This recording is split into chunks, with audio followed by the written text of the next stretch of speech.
Olá, eu sou Rogério Molina, cabeleireiro visagista. E dando sequência à nossa composição aí sobre o visagismo, eu gostaria de falar um pouquinho sobre técnicas que serão aplicadas na análise facial.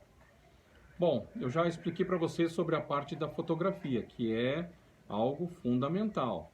Tem que ter um detalhe, um acompanhamento, um cuidado, enfim, tem que ter uma atenção tremenda para não dar nenhum tipo de erro ali e você capturar uma imagem já distorcida, que aí vai dificultar o seu trabalho. Ok. Com a imagem em mãos, você vai produzir uma cópia dessa imagem em A3, né? Qualquer gráfica expressa aí, você consegue fazer aí uma impressão A3, né? É importante que essa imagem ela seja da parte aqui da base do colo do colo a no máximo 1 centímetro da cabeça. Então você vai fazer um super enquadramento aí da parte facial. A parte do colo aqui é importante porque fica aqui o nosso, onde tem a união, a junção da clavícula. Aqui é uma fossa, né, que nós temos aqui. Então ela vai, ó, eu vou apertar, ó, vocês vão ver bem certinho onde aqui, ó. Essa é uma parte importantíssima de análise da altura do pescoço que lá na frente eu vou falar para vocês, tá? Então você tem que pegar essa foto, fazer uma impressão nela, uma impressão em A3, né? E de posse com essa foto, nós vamos fazer o primeiro traçado nessa foto, que é a M-face. Vamos dividir na linha do arco do cupido, tem que ser bem preciso, né? O arco do cupido é esse Vzinho aqui, assim, né? Uns tem um Vzinho para um lado, para o outro, um meio arredondado, né? Mas é bem nessa base aqui, bem na junção dele, aqui embaixo do Vzinho, ó. Olha lá, ó. Olha o meu lá, ó. Então, nessa pontinha aqui embaixo do lábio, a gente vai pegar o arco do cupido e vai traçar do primeiro fiozinho do cabelo até a parte da ponta do queixo, ok? Lembre que essa ponta do queixo a gente vai fazer na base óssea, tá? Não na base do tecido, da pele.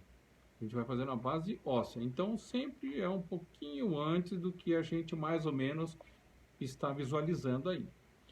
Feito isso, você vai ter M-face direita, M-face esquerda. Com isso, já vai ser muito importante, porque o lado direito é o lado Yin, o lado esquerdo é o lado Yang. O lado direito, que é o lado Yin, representa as cargas genéticas da família da mãe e antecedentes. O lado esquerdo, que é o Yang, é as cargas genéticas da família do pai. Então, pai e os seus aglomerados aí, tá? De posse dessa informação, nós vamos já entender visualmente um lado é mais alto, um outro lado é mais baixo. A estrutura óssea. Eu vou me basear pelos olhos para entender aonde está a parte mais alta e a parte mais baixa. E assim eu vou poder analisar com precisão. E por que os olhos? Os olhos eles estão numa cavidade óssea, eles estão simplesmente estacionados, estão ali parados naquela cavidade óssea. Então, para a gente poder ter essa distinção bem fácil sobre um lado que é mais arqueado e um menos arqueado, a parte dos olhos é uma parte muito legal para a gente já tirar essa dúvida. Então, olhando a pessoa, a foto de frente, você vai prestar atenção nesses detalhes. Às vezes também a sobrancelha da pessoa tem um lado que é mais arqueado, o outro não, né? As narinas, você olhando de frente, às vezes você tem uma percepção maior de um lado maior, de um lado mais arqueado e o outro não, né? Até mesmo na linha labial. Às vezes você tem um lábio com um arco maior e um menor. Isso vai te trazer informações para você determinar se o lado direito ou o lado esquerdo é o lado social ou sensual e o lado posterior a esse vai ser o lado profissional. O lado social ou sensual, ele vai ser um lado mais arqueado, mais alto. Então vai ser um lado mais alegre, mais feliz, mais para cima. E o lado profissional, sendo o outro lado, ele vai ser o lado mais baixo, mais compenetrado, mais sério. Isso é muito interessante porque dependendo do momento que você está em uma reunião, em uma sala de aula, conversando com pessoas, postando as suas fotos nas mídias sociais, você vai usar isso aí. Exatamente. Eu vou colocar aí minha foto num Tinder, né? E se o meu lado direito é o meu lado mais arqueado, que é o mais sensual, o lado social, então o que eu faço? Eu vou me posicionar de uma forma que ao registrar essa imagem, esse lado fique mais evidente. Então, num Tinder, a comunicação vai ser atingida. Agora, se eu me posiciono do outro lado, que é o meu lado mais sério, meu lado mais baixo, meu lado mais compenetrado, né? A hora que eu registro essa foto é uma foto mais séria, uma foto mais resguardada, né? Uma foto mais compenetrada, né? Para um LinkedIn, por exemplo, seria excelente, porque lá são business, negócios, as pessoas querem simplesmente relacionamentos comerciais. Então esse lado mais sério transmite para ela maior seriedade, maior comprometimento. Ponto. Fechou. Uma reunião, né? Estou numa reunião onde eu preciso transmitir uma imagem mais séria, mais serena. Vou me posicionar do meu lado profissional para que transmita essa imagem para essas pessoas que estão ali. Ou, se na mesma reunião eu preciso ser um pouco mais atrativo, social, eu tenho que estar mais descontraído com a situação, eu me posiciono com o meu outro lado, o meu lado social. Né? E isso faz uma grande diferença, porque é a transmissão da imagem que você está fazendo. Né? Uma outra curiosidade, né? Às vezes a gente vê ali uma criança, ou enfim, o filho de alguém, filha de alguém, né? Aí eu olho e falo assim, nossa, ela é parecida com a mãe. Aí a pessoa que está do meu lado fala, não, não, é parecida com o pai, imagina, olha aqui. Então a gente fica com a dúvida de falar, nossa, será que eu estou falando bobagem ou não? Será que está certo ou está errado? Mas isso tem tudo a ver com essa parte do foco do olho. Né?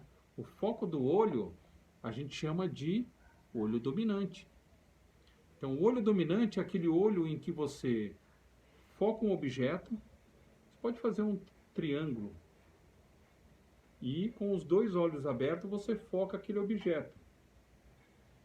Ao fechar um dos olhos, você vai perceber que o olho que está aberto, se ele vai continuar estar enxergando aquela imagem, ou se a imagem sumiu. Aí da mesma forma, mesma posição, sem se mexer em nada, você troca de olho. Você fecha o outro olho, e o olho que vai ficar aberto, você vai ter a mesma percepção. A imagem ficou ou a imagem correu? Então, quando você tiver com o olho fechado e a imagem tiver naquele enquadramento que você fez, esse é o seu olho dominante. E o olho que você abrir e a imagem fugir dali, daquele teu enquadramento, é o olho de apoio do dominante. Isso é interessante que vai trazer também para nós uma informação na hora que a gente vai dormir. Quando eu durmo, eu sempre vou estar num momento de sono profundo, de um lado da cama, aonde o meu olho dominante vai estar desprotegido, descoberto, desobstruído, que se acontecer alguma coisa eu posso, opa, olho da alerta, eu posso abrir e visualizar o que está acontecendo. Se eu tivesse com um lado, estou pondo uma ideia para vocês que o meu olho dominante é o lado direito, tá? Então, se eu dormir do lado direito, quando eu acordo, eu vou abrir o meu olho dominante, é o olho de alerta. Então, se tiver alguma situação em que eu tenha que despertar de noite, eu vou ficar um tanto quanto embaralhado, perdido, confuso, porque o meu olho dominante ele vai estar com algo atrapalhando, que vai ser o local que eu vou estar dormindo ali. Então, isso aí faz com que as pessoas, dependendo da forma que ela deite, a hora que ela entra em sono profundo, ela vai, eu deitei aqui do que eu adoro, dormir desse ladinho aqui, mas esse lado aqui é o meu olho dominante.